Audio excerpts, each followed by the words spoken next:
Now, with the discovery of a new COVID-19 variant dubbed B11529 detected in South Africa and Botswana, can sub-Saharan Africa achieve the projected 3.8% economic growth in 2022? Seye Olusoga, the CEO at Parthian Partners, joins me now to discuss this development. Oluseye, thanks so much for your time. So no doubt this has always been the big event that many have been very concerned about, the emergence of a variant. Of course, it's still early days to appreciate how serious this is, but what do you make of this development and its implications for sub-Saharan Africa's economic growth? Well, first of all, Wale, thanks for having me on the show today. I think for me it's deeply concerning.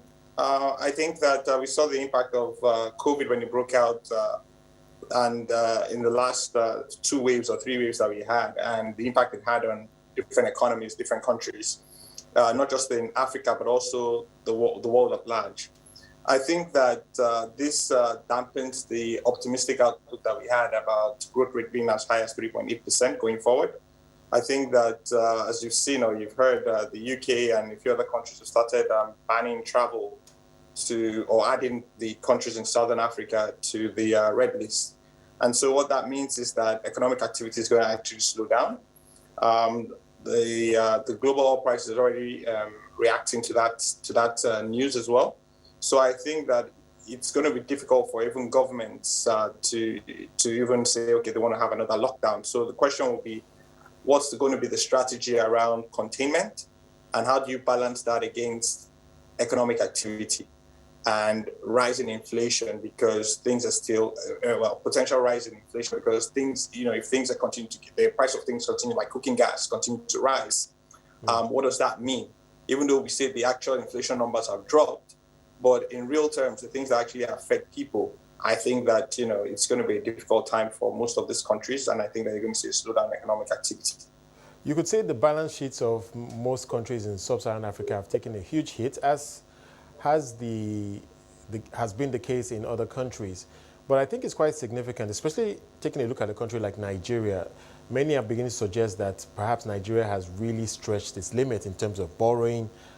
Your perspective on the options that are open to the authorities in sub-Saharan Africa, should this become a more concerning outbreak of COVID-19?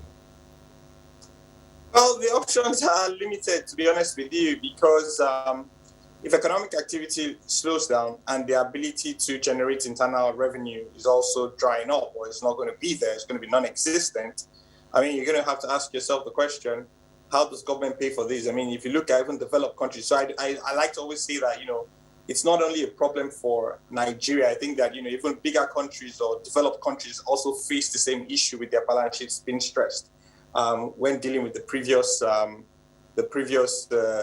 COVID wave that we had, And so I think that the options are limited to more borrowing.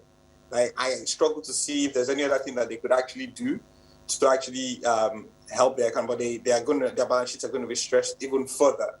And that's also going to actually worsen the divide between developed countries or rich nations and middle income or low income countries. And I think that's a big problem for the continent as a whole.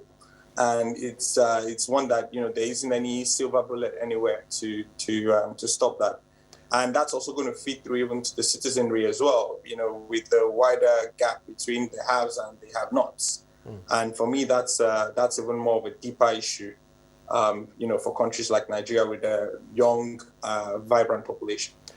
I guess one issue that perhaps many aren't talking too much about is the potential of this economic slowdown to cause political instability in these nations. As you know, we've seen in Nigeria and indeed South Africa sporadic cases of unrest, in the streets, and a lot of it can be tied to the economic impact of the lockdowns and the economic slowdown.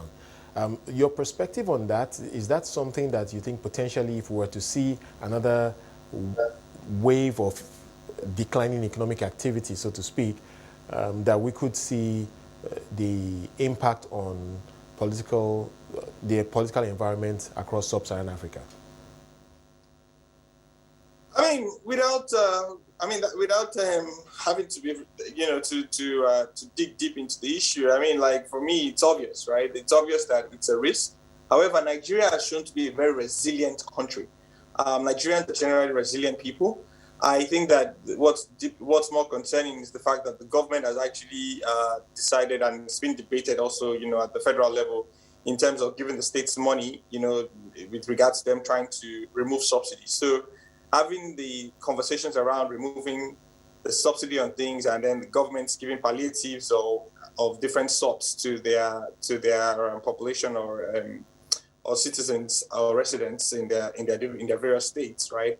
Already happening, and then now you compound that with the COVID. I mean, how much there's very little that the government would be able to do if we were to have a serious political unrest. And going into 2022, which is a year before the elections, it's quite worrying. But I'm confident that Nigeria has always been at the brink at many times, at many periods in its life, and it's always seemed to come back from that brink. So if I was a betting man, I would definitely say that the chances of that happening would, is 50-50. But I would like to think that we would come back from this stronger.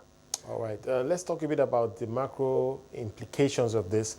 No doubt, an economic slowdown has an impact on government revenues, but then there are other macro issues that we need to continue to pay attention to. So we're talking about the exchange rate and, of course, inflation. In a place like Nigeria, we've seen that really come into the spotlight over the last 18 months. How do you see things trending from here? So on the macro level, right, the data, the official data and what we see on the street, I mean, there seems to be a few conflicting things, right? Like, you wake up in the day and they tell you that the price of bread has gone up. They tell you that cooking gas has gone up.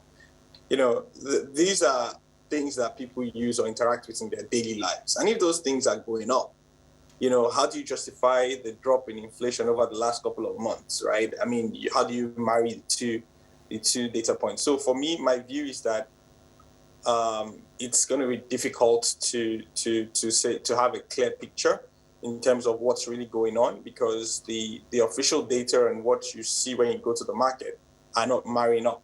But I think that things are going to get a lot tougher. I think that the government would have no choice but to borrow more. I think that interest rates would have to go up, even though when you're facing challenges like this, what people tend to want to do is to actually lower rates and try and spur growth. However, I think that we're between a rock and a hard place, and I think that the options are not that many, and I think that Nigerians should brace up for more pain to come.